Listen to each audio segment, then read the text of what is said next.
Hello, my name is Steve Mackinder. I've been an automotive instructor for about 15 years and a mechanic for almost all my life. And throughout the years, electrical seems to be a real challenge. Even for me, it was a real challenge as a young man, as a technician. I became an automotive instructor, and then it even became more challenging. And anyway, so once I really understood how electrical worked, which took quite a while, the challenge was to teach the automotive technician. And the industry, not just myself, the industry's challenge is to teach the technician electrical. As you know, everything on the car is electrical. We got electrical power steering and electric anti-lock brakes and all kinds of computers and stuff like that. And the problem the industry has is getting the technician in for training. Almost all of it out there is nighttime training in a 4-hour seminar format, and there's just not the effective classroom or time needed. So based upon that, I have been helping technicians diagnose complex electrical problems in their shops, teaching them along the way, but I'm only one man and there's a lot of technicians. And so what I have thought of, and I put together a tool that what I believe will revolutionize electrical diagnostic. It's super easy. Anybody can understand how it works and how it functions, and the results are very fast and effective. So I've created this tool right here. I know it looks pretty crude, but after all, this is a prototype. This tool is very fast and effective. It has a voltmeter built on it, as you can see, and the voltmeter allows the technician to see if the proper voltage is there. In the past, we had to use back probing or voltmeters and test lights to look at the circuit, and we just couldn't load it effectively. So today we're going to show you how quick and easy a proper diagnosis can be.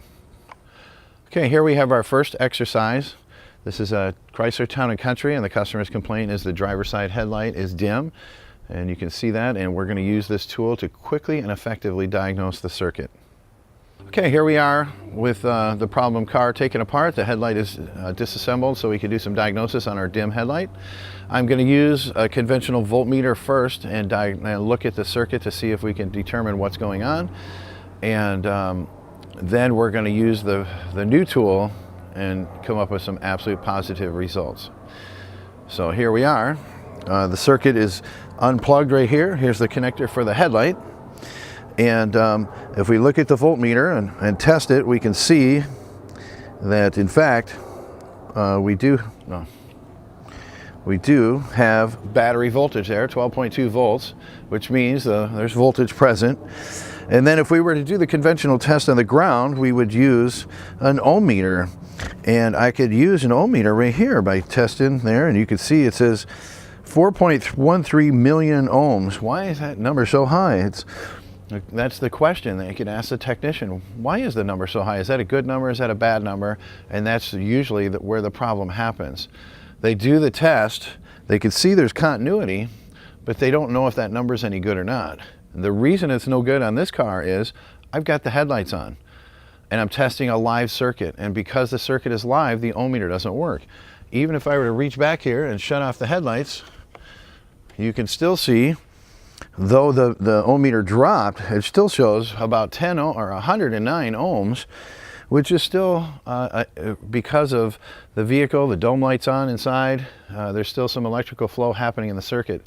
So that's the challenge that we have as instructors, to teach the mechanic why the ohm meter doesn't work and why load testing is really the only way. So I can cut and show you that with the real tool, we can prove beyond a shadow of a doubt what really is the problem. So I use the proper connectors and plug it in here. And we will take these leads and hook it to my new tool. Stuck in the hood latch. So everything's plugged in nicely so that I don't damage the connector.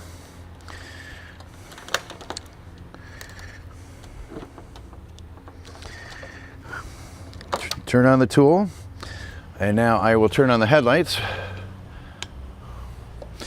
And now you can see, just like on the voltmeter, I show the 12 volts that the car has available to the headlight. So that's the voltage available, but we have not load tested the circuit yet. These numbers on this tool represent basically an estimated amperage draw on that circuit. So typically a headlight will draw 4 or 5 amps or so. So what we can do is we can effectively load the circuit just like the headlight. I could turn the knob up to the 5 amp spot, and now you can see the meter, or the voltmeter, shows 6.0 volts or 6.1. And what that indicates is that's the, now when we put the circuit under a load, that is the true voltage available to the headlight. So that's why the headlight is dim. So one headlight's working at 12 volts, the dim headlight's only got 6 volts. Now the question is the problem with the circuit, is it on the power side or the ground side? Well, one simple maneuver can tell us where the problem is. All we have to do is remove the ground from the connector. From here, we pull the ground wire off and we touch it to a known good ground, like right here. And you can see that now, yeah, it's 11.3 volts. So if we unload the circuit, you can see I'm 11.3. If I go back, I'm at 12.2. So with a 5 amp load on it, I'm within 1 volt of battery voltage. So you can clearly see that when it was hooked to the ground wire on this circuit, on the headlight circuit, I had bad results. When I hook it to a known good ground, the results were better, indicating that the problem with this circuit is on the ground side. The headlight has a bad ground. Now it's up to the technician to look at the wiring, inspect it physically to verify where the problem is. So that's the simplicity of it. I believe that any technician, whether he's just a tire mechanic or a brake and front end kind of guy, he can grasp that concept very simply and apply it to this tool. This tool would be a great asset to any shop or any technician. Okay, we've got 2 more exercises I want to demonstrate. One is an AC clutch, another one's a throttle position sensor. Certainly those are 2 common concerns in the automotive industry. We've all worked on a car's AC system and seen a melted AC clutch and wondered what happened.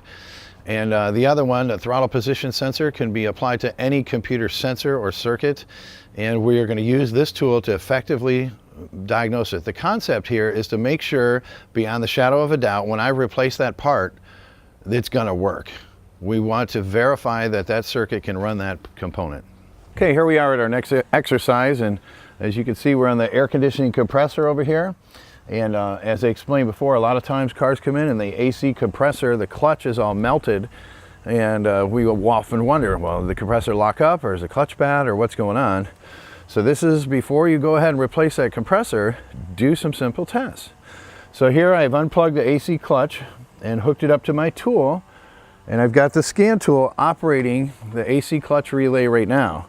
There's no load, 0 load on the circuit right now, and you can see it's going 12 volts, then 0, 12 volts, so this actuator is going on and off. An AC clutch typically draws about 1 amp or so, so we're going to go up here and dial up to 1 amp and see what we got. And you can see now it's cycling between 11.85 or 11.84, whatever, and 0. And so we are effectively within a half a volt of our source voltage, which is in great condition. So we know beyond the shadow of a doubt, if I replace that AC compressor, that the clutch will not fail again, because we know that we've tested that circuit for integrity to make sure that it can deliver the amperage necessary to run the component without causing trouble.